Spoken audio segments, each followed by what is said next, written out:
Search Trivia. Mga kaibigan, marami po ang kinikilabutan at halos bumaligtad ang sikmura kapag nagugunita. Ang mga kasamaan noon ng serial killer na si Joe Metheny ng Baltimore, dyan po naman sa Maryland sa USA.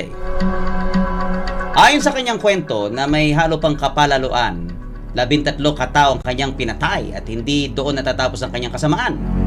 Napag-alaman na niluluto pa niya. Pasintabi po sa mga nag-aalmusal, niluluto pa niya ang labi ng ilan dito upang mabuhay at siya naman daw ay sarap na sarap. Oh no!